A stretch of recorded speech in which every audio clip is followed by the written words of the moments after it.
WTIM. Welcome in to WTIM, your information station. I'm Tim Zalabak, your host of the WTIM Morning Show. Thanks so much to the sponsors that make it all possible. People's Bank and Trust, where they put people first, and Landmark of Taylorville, where you always do better at Landmark.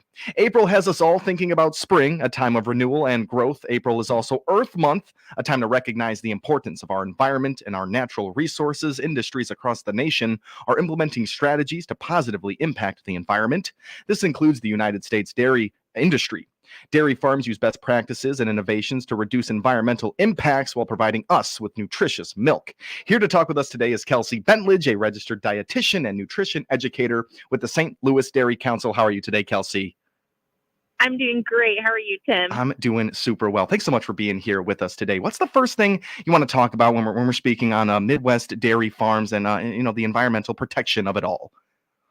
Well, I'm actually glad you asked that question because I have some statistics to throw out there that might surprise listeners. Okay. So there are actually the connection to dairy farms or farms in general in the United States is very disconnected. So people really don't know where their food comes from because only about 2% of Americans actually live or work directly with a farm. So only 2% of our population is involved in the production of our food. And then about 96% of all dairy farms in the U.S. are family owned and operated. So both of those statistics usually shock people when I throw those out. And a lot of people think, the dairy industry is this huge industry when in reality they're just family farmers out there working hard every single day with, small herds, usually around 300 cows or fewer in our area. And just providing us with that nutritious and delicious dairy foods that we know and love.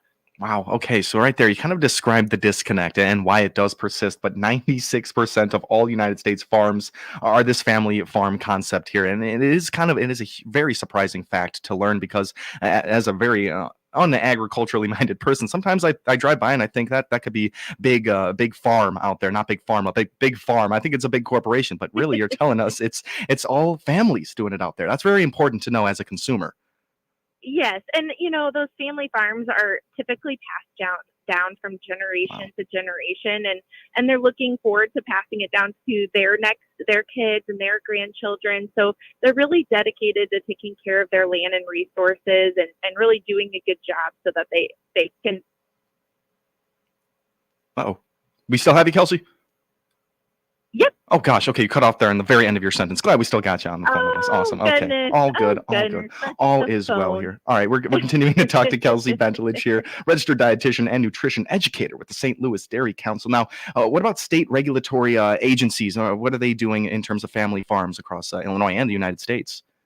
Yeah, so there are tons of regulations whenever it comes to farming in general, but especially with dairy farms, there are tons of inspections and different regulations, especially with farm care practices that go on. And that the dairy industry is also having a ton of initiatives going forward, working on sustainability and how farms can be more sustainable. So there's a lot of regulations that go into dairy farming that a lot of people wouldn't even think about, in their daily lives and their work practices. Yeah, not at all. Not on our minds when we go to pick up the milk off the shelf. But we have to think about these dairy farmers and how committed they are to their farm, their operations. And when I see videos of these farmers interacting with their animals, I think to myself that these are the folks they're interacting with most of the day. Talk to me about the commitment that these farmers bring to their animals on the farm.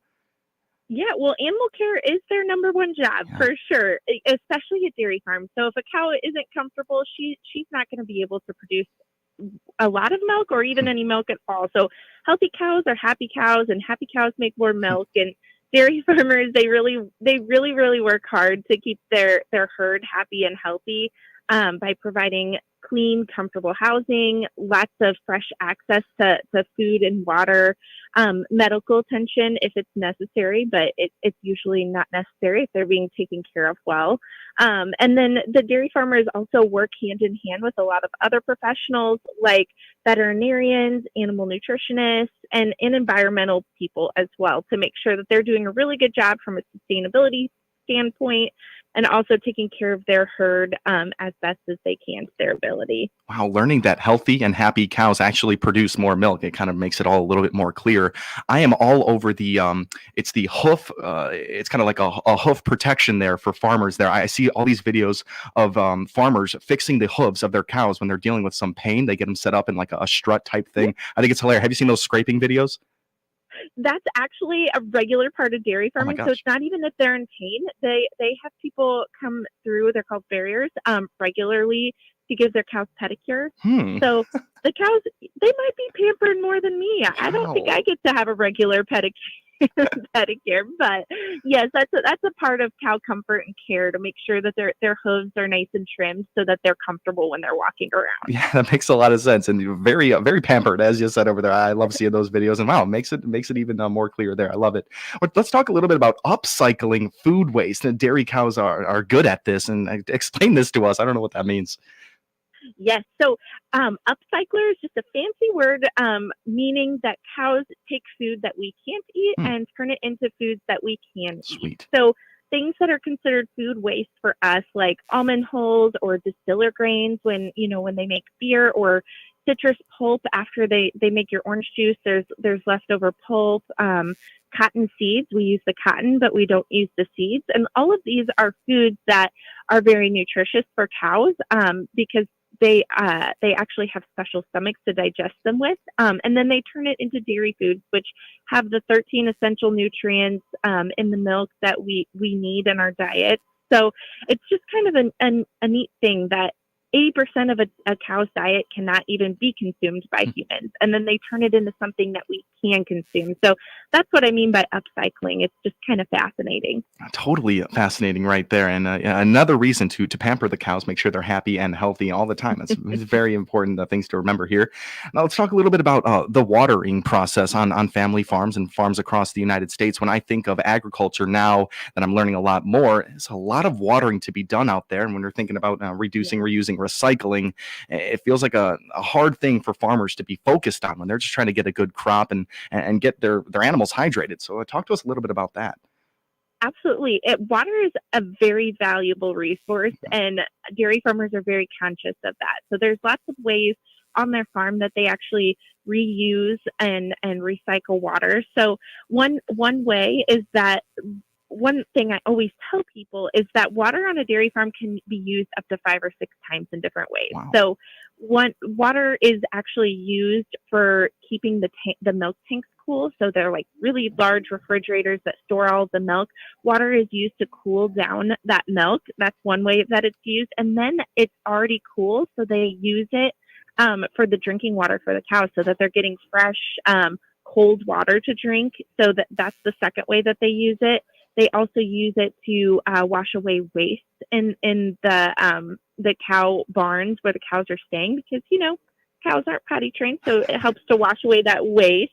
And then it's eventually used to irrigate the crops for the field. So it's just reused, recycled, and saved on a farm, because it is such a valuable resource that needs to be protected. Without a doubt. I was thinking about the cleanliness of the water as it's being used, over 5 or 6 times there. But the operations you mentioned right there, it's no need for the cleanest of drinking water when you're talking refrigeration and those aspects right there. All types of uses Yeah, it's for in water. sanitary pipes there at the Yeah. beginning, so it's just used for cooling, and it never touches the milk. But then it's put right through a clean pipe into the cow's bucket so that they can have cold water to drink. It's Sure. awesome. Makes a lot of sense. To wrap up our conversation here for the first half of the WTIM morning show, you can't have cows without the manure, unfortunately, Miss Kelsey Benteledge. How are farmers out there managing this large sums of manure, I'm sure? Yes, so that's actually a really valuable resource to farmers as Wow. well. So we think manure, ew, that's the dirty part of farming. We don't really like to think about that, but it is not a waste product on a dairy farm, because manure contains nutrients that improve soil quality and crop yield. And a lot of dairy farmers grow the crops that they need to feed their cows on their farm. So they take this manure and they fertilize their fields. Right now, that's probably what they're actively doing, preparing for planting season. And they fertilize those fields. That soil helps to retain more water. Another way that they're saving water at the dairy farm by using this manure. And then that helps to support that crop growth, especially during dry summers, and helps dairy farmers to reduce costs with farming as well, because they're using a free fertilizer essentially that has really great nutrients in it. So that's another really good way dairy farmers are sustainable. Yeah, manure turning out to be a farmer's best friend right there, has all types of uses. We're speaking right now with Kelsey Benteledge, a registered dietitian and nutrition educator with the St. Louis Dairy Council. We're talking all about family farms and especially the dairy aspect within it all. We'll be back with Kelsey Benteledge to learn more right here on the WTIM Morning Show. My name's Tim Zalabak. You're listening to WTIM, your information station.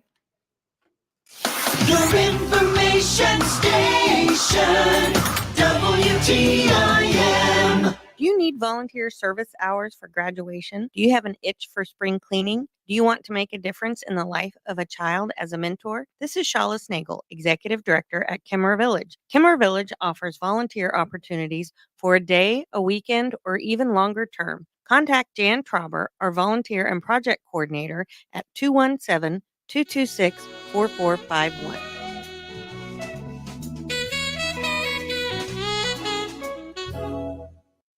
Hello, this is Bill Pinkston, General Sales Manager at Landmark of Taylorville. Stop in today and take advantage of the springtime savings with 2.9% financing for 72 months available on Chevy Silverado 1500 models. Or you can get up to $6,000 in rebates on select GMC Sierra 1500 models. Plus, we have the best selection of new inventory we have seen in years. Looking for a pre-owned model? We have over 350 pre-owned vehicles in our family dealerships. And I still want your trade-in. I will buy your vehicle whether you buy from us or not. Shop us day or night at landmarkoftaylorville.com. And remember, You always do better at Landmark. I'm Jeff Grimmett, Assistant Vice President at People's Bank and Trust in Taylorville. People's Bank and Trust is proud to sponsor Taylorville Junior High School Students of the Month on all of the WTIM platforms. I'm Nakayla Lawrence, the 5th grade student of the month. My parents are Crimson Brown and Joseph Lawrence. School subjects I enjoy are math and science. I'm involved in Student Council, Gold Rush, Builders Club, Art Club, and Tornadoes Together. After school, I'm considering selling jewelry. Fun fact about me is I do bowling as a sport. Congratulations to these students on this honor from People's Bank and Trust. We put people first every day at People's Bank and Trust. Member FDIC.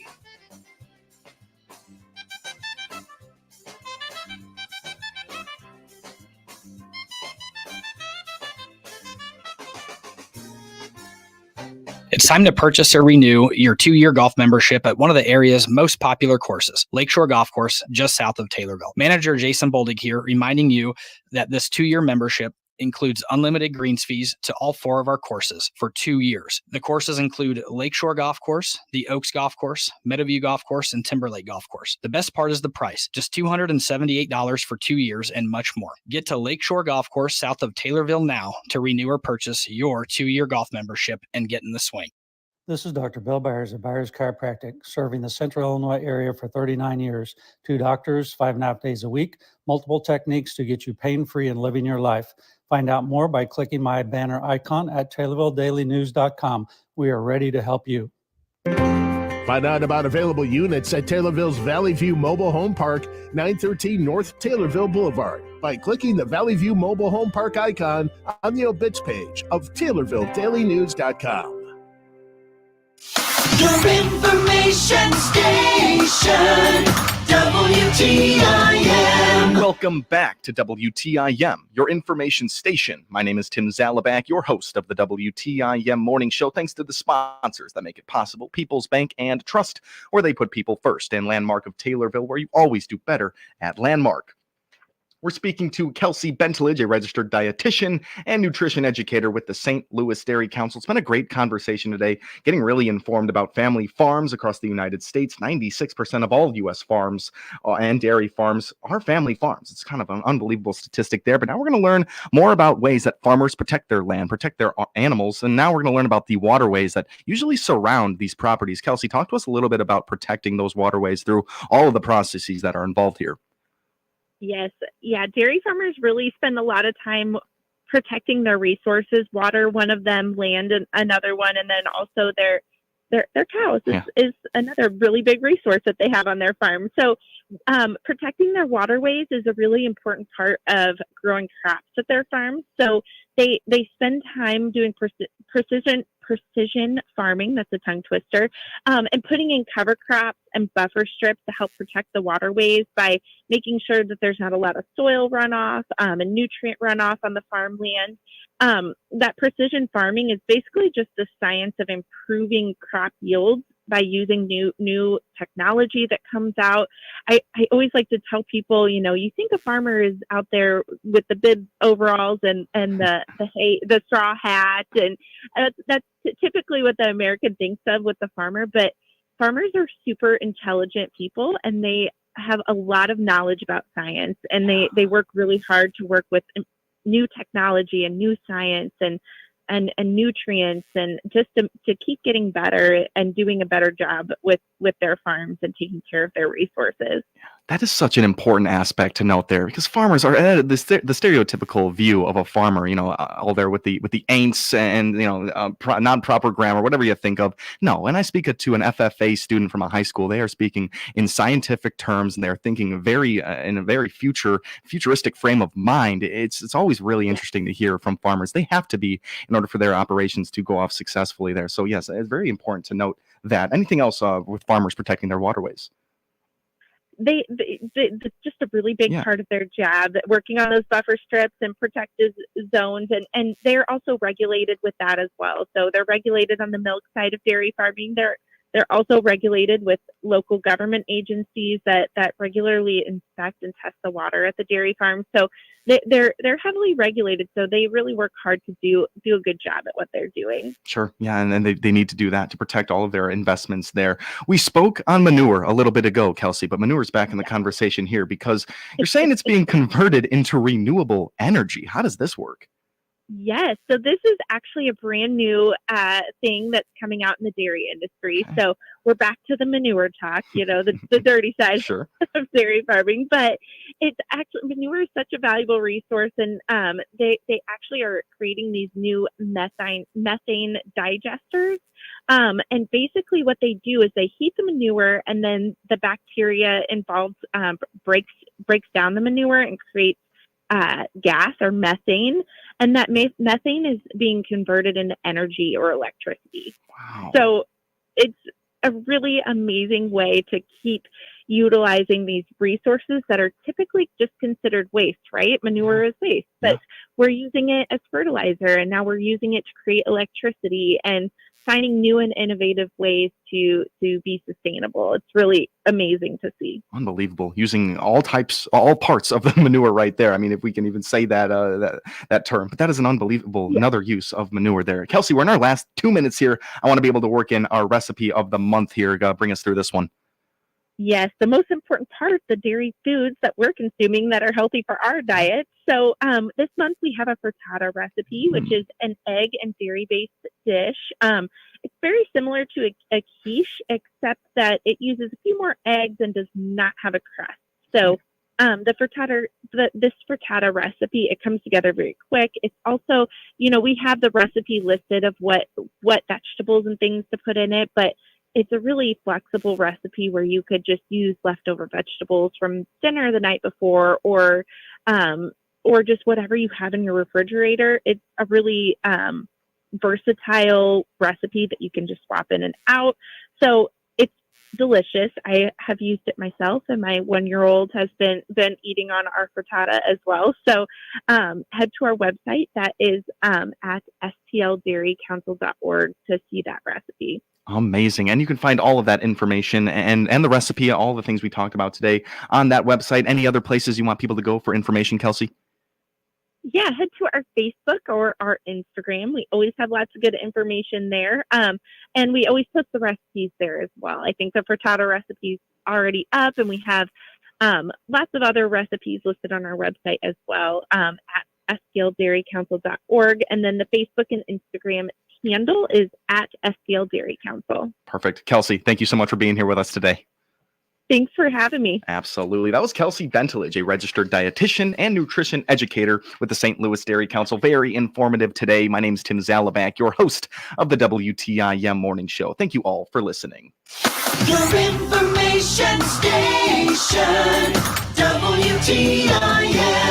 The Big 870 WTIM Assumption Taylorville, 96.1 W241 CF Taylorville, 107.5 W298 CD Shelbyville, 107.9 W300 EH Payne and Nokomis.